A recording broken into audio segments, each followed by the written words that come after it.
I remember the exact moment I realized me balance wasn't what it used to be. I was walking through my kitchen. No obstacles, no distractions, just an ordinary day. Suddenly I stumbled. I caught myself, thank goodness. But something inside me shifted. A quiet voice asked, what if I hadn't caught myself? What if I had fallen? That moment stayed with me because losing your balance isn't just about tripping or being clumsy. It's about something deeper. It's about confidence. It's about independence. And most of all, it is about safety. If you are a woman over 60 or over 70 like me, you need to know something important. Doctors now say that 99% of older women will experience dizziness issues at some point. That number shocked me. 99 out of 100. But there's the part that gives me hope. The majority of those issues are not caused by aging alone. They're caused by things can change, things we can fix. In this video, I'm going to walk you through 8 common mistakes that are quietly stealing your balance, your confidence, and possibly even your freedom without you realizing it. And most of these are things you do every day. Some of them you may be doing right now. I want you to stay with me all the way to the end because mistake number 6, it's the one that sent me straight to the floor and it taught me a lesson you'll never forget. You are not alone in this and you are not powerless. There are simple steps we can take starting today to feel stronger, steadier, and more secure. Let's do this together. Mistake number 1, wearing the wrong shoes. When it comes to balance, most people think about exercises or maybe medications. But one of the biggest reasons older women lose their stability starts at the bottom. With our shoes, I'll be honest, for years I wore those little ballet flats. They were cute, simple, and easy to slip on. I felt comfortable in them, or so I thought, but one afternoon, walking down the sidewalk near my home, I caught the edge off the flat on a raised piece of pavement. I nearly went face first into a rose bush. That wasn't just a close call, that was my wake-up call. As we get older, the shape and padding of our feet change. The arches flatten, the fat pads on the bottom of our feet wear down, and the muscles in our legs and ankles don't respond as quickly as they once did. That means the shoes that worked just fine 10 years ago might now be putting us at serious risk.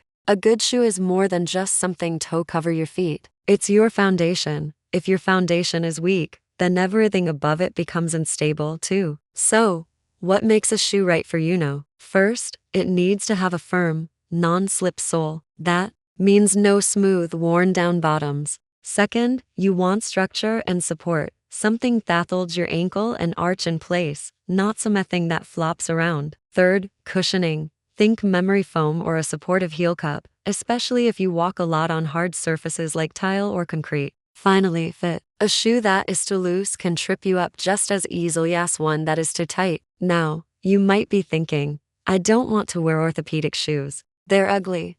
But there's the good news. Today's market has caught up. There are stylish, supportive options out there. I found a beautiful pair in soft gray with floral accents. They look great and feel even better. And let's talk about slippers. I used to wear those all day at home. Soft, cozy, and totally slick on the bottom. They had zero grip, and I didn't realize how dangerous they were until I nearly slipped while carrying laundry. So now, even at home, I wear shoes with a proper sole.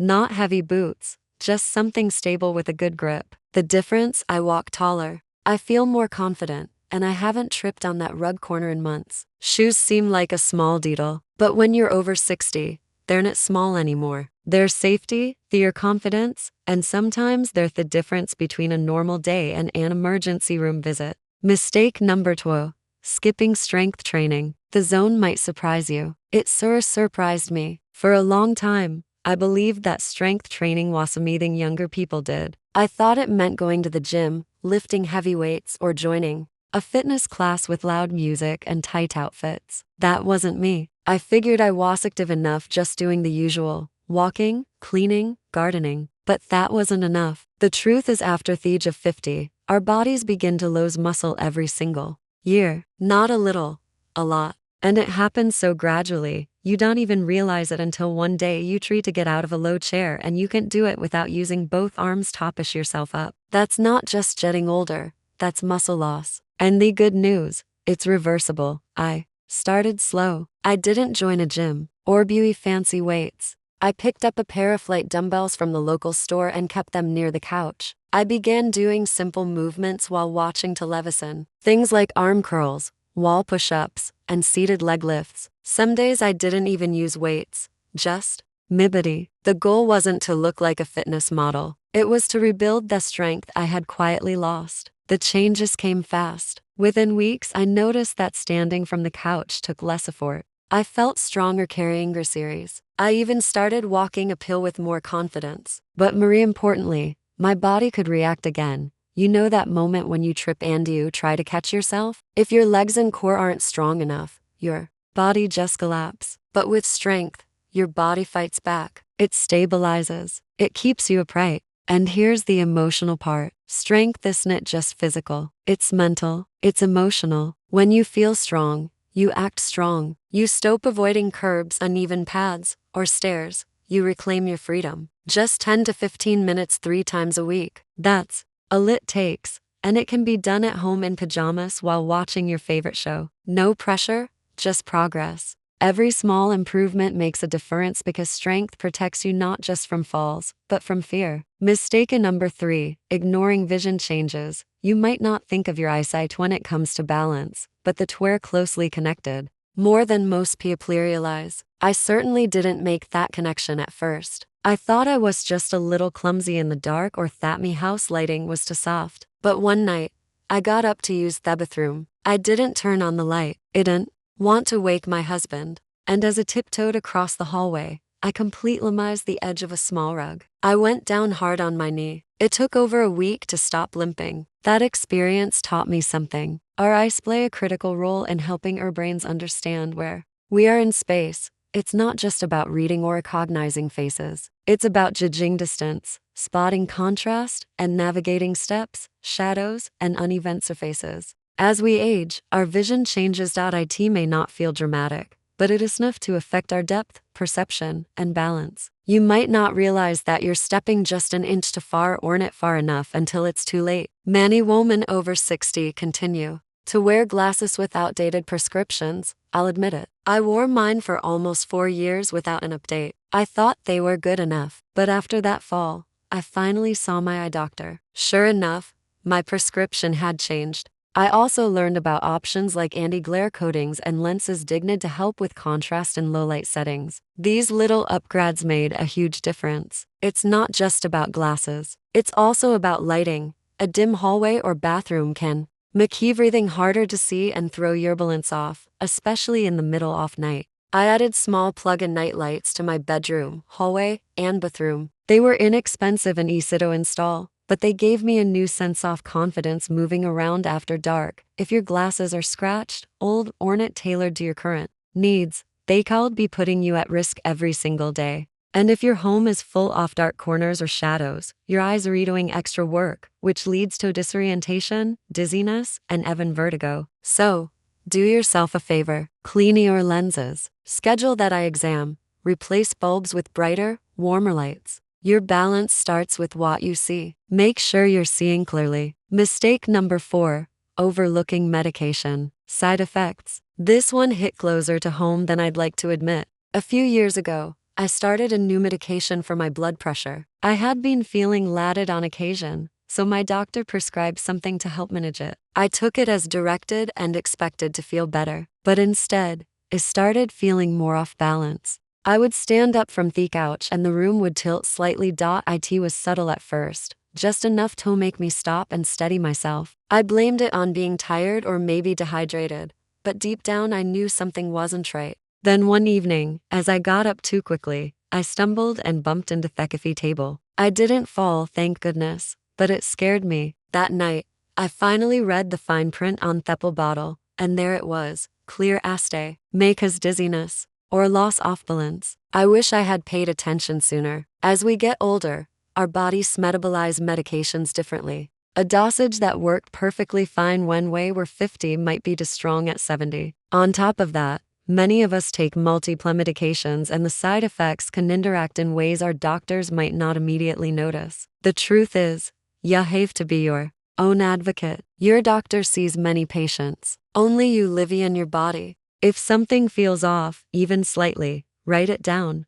Dizziness, fatigue, lightheadedness. Don't brush it off. Bring a detailed list to your doctor or pharmacist. Include every medication, even over-the-counter pain relievers, vitamins, and supplements. When I spoke up, my doctor reviewed everything I was taking. He adjusted the dosage of that blood pressure medicine, and just like that, the dizziness disappeared. My balance improved. My confidence returned. So, here's my advice. Never ignore what your body is trying to tell you. Trust your instincts. Read the labels. Ask questions. Don't settle for it's just aging. Sometimes it's the medicine. And sometimes a simple adjustment can make all the difference in your day-to-day stability. Mistake number 5. Grabbing furniture instead of using a cane. For the longest time, I told myself I didn't need a cane. I was independent. I could get around just fine. Sure, I would reach for the back of a chair or lean on the kitchen counter once in a while, but that didn't mean anything serious, right? Wrong. What I was doing is something many older adults do without even realizing it. It's called furniture licking. Using chairs, tables, moles, and countertops to steady yourself as you move through the house. It may feel like a harmless habit, but, in truth, it's a warning sign. I called it staying independent, but really, I was afraid. Afraid of what it would mean if I used a cane. Would people see me differently? Would I feel old, weak? Then one afternoon, I was carrying a full basket of laundry from the bedroom to the living room. My hands were full, so I didn't have anything to steady myself with. As I stepped onto the hardwood floor, I shifted slightly, just enough to throw myself off balance and nearly fell straight into a side table. That moment scared me more than I could admit. That same week, I went shopping and found a beautiful white cane with a floral design that actually made me smile. It had a comfortable grip, and I didn't feel ashamed using it. In fact, I felt relieved because now, instead of grabbing for furniture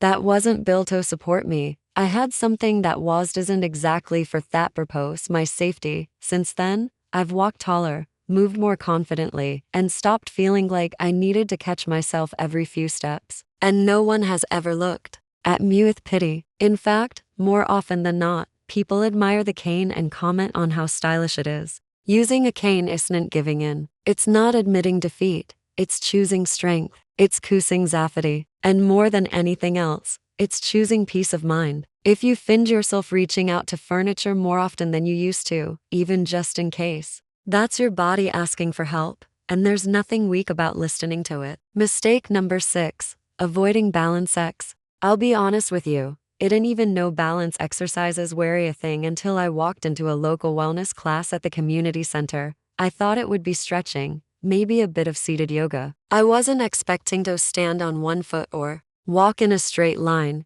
heel to toe, and I certainly wasn't expecting to feel sound steady. That first class was a wake-up call. I realized I had done almost nothing to actively maintain my balance. I had assumed it would just stay, like breathing or blinking. But it does end single quotes as we age. Our balance slowly weakens, not because we're careless, but because we stop challenging it. Our ankles get stiff, our core muscles weaken, and our brains stop practicing those little micro adjustments that used to come naturally. But here's the beautiful part. Balance can be trained even in your 70 seconds, 80 seconds, and beyond. Your body is still capable of learning. I started small, standing on one leg for 15 seconds while brushing my teeth, walking across the hallway with my feet in a straight line, heel to toe, shifting my weight from left to right while holding the back of a chair. It didn't take fancy equipment or long workouts, just a little intention, a few minutes here and there, and you know what happened? I started to feel more secure. I stopped bracing myself every time I stood up. I stopped second-guessing steps off curbs or walking across gravel. And one morning,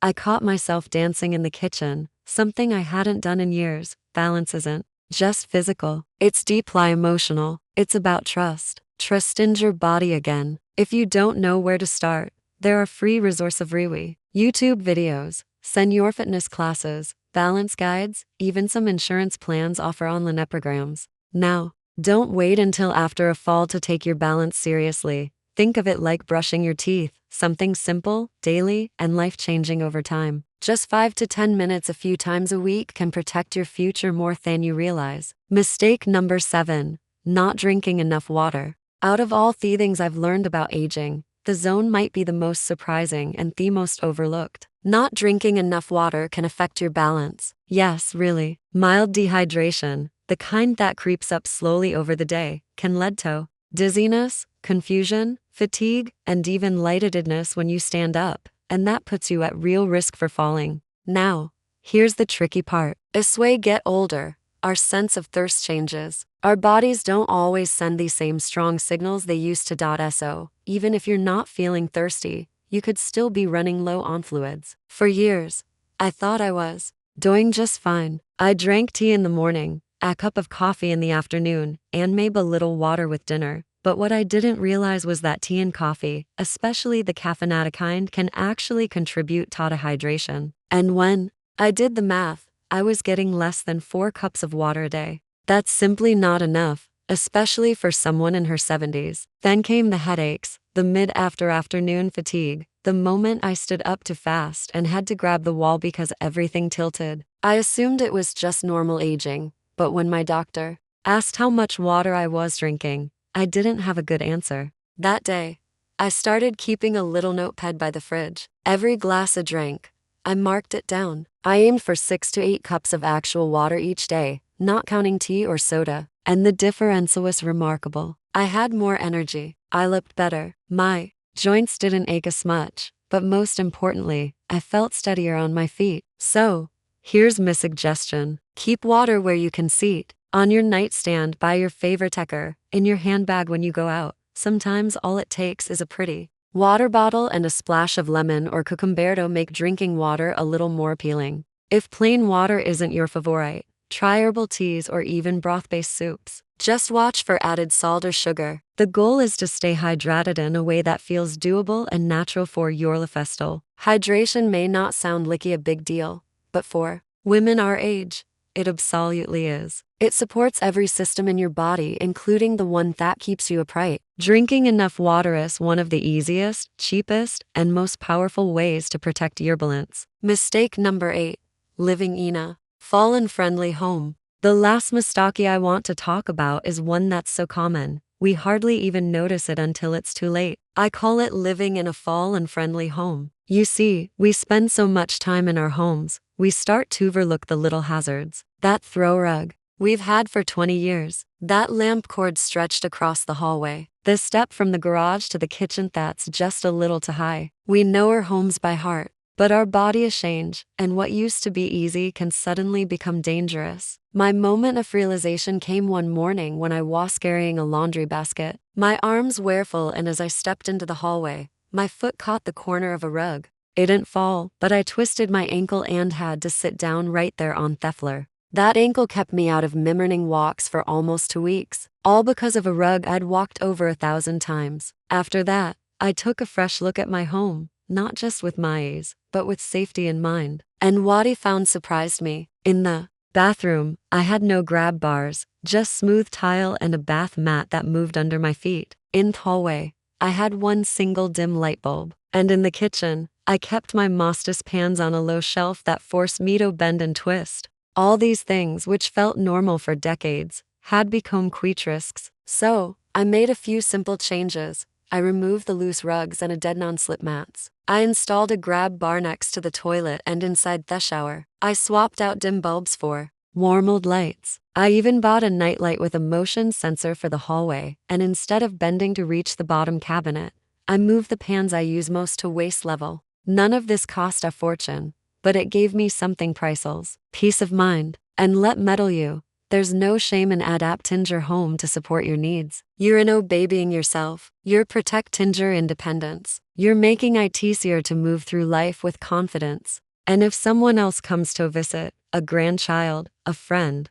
they've been fit too. Here's a quick checklist you're common for anyone over 60. Remove any rugs that slide or curl at edges. Tape down cords or run them bend furniture. Install grab bars in bathrooms, not just in the shower, but near the toilet too. Add night lights in the hallway, bathroom, and bedroom. Keep frequently used items at waist height to avoid bending or climbing. Use a shower chair if your legs feel tired when bathing. Make sure all stairs have railings, preferably on both sides. These aren't drastic changes, but they make your home a safer, more supportive space. And that means more freedom, more confidence, and fewer worries about what if. Because here's the truth. Most falls happen athome, but most falls can also be prevented, not with fear, but with preparation. So, take a little time to look around your space with new eyes. Ask yourself, if I were visiting this home for the first time, what would make me feel safer? Then take action, bit by bit, day by day. You deserve to live in a space that takes care of you, just like you've spent a lifetime taking care of others. So, there you have it. 8 common mistakes that quietly, slowly but surely steal our balance, our confidence, and sometimes even our independence. Some of them seem so small, like skipping a glass of water or wearing the same shoes we've trusted for years. Others, like ignoring vision changes or brushing off medication side effects, feel like things we'll deal with later. But together, these habits add up, and over time, they can turn into real risks. But here's the beautiful truth. You don't have to keep these things as part of getting older. You have more power than you think, more control than you've been told. And you're not alone in this. I want you to know, truly know that you are still capable of strength, still worthy of stability, still deserving of a life that feels grounded and safe. If you've been afraid to walk down the Tunavan driveway, if you've skipped an outing because of your balance, if you've ever quietly thought, what if I fall and no one's there? Then this message is for you. You're not weak for being careful. You're wise for preparing. You're brave for choosing to face these changes instead of hiding from them. Taking care of your balance doesn't mean giving in. It means standing tall, literally and emotionally. It means building the kind of confidence that lets you step forward again, not with fear, but with freedom. So, let me ask you something simple, and I'd love for you to answer it in the comments below. Which of the seat mistakes surprised you the most? Or maybe this one. What's one change you going to make starting today? I read every single comment, and I can promise you your story might just inspire someone else to get stronger too. If this video helped you, please take a second to like it. If you want more practical advice, heartfelt stories, and guidance for living smarter as you age, be sure to subscribe to Thitional Wise Elders Insight. Take care of yourself, my friend. Your body has carried you through so much. Your future self is counting on you to keep going.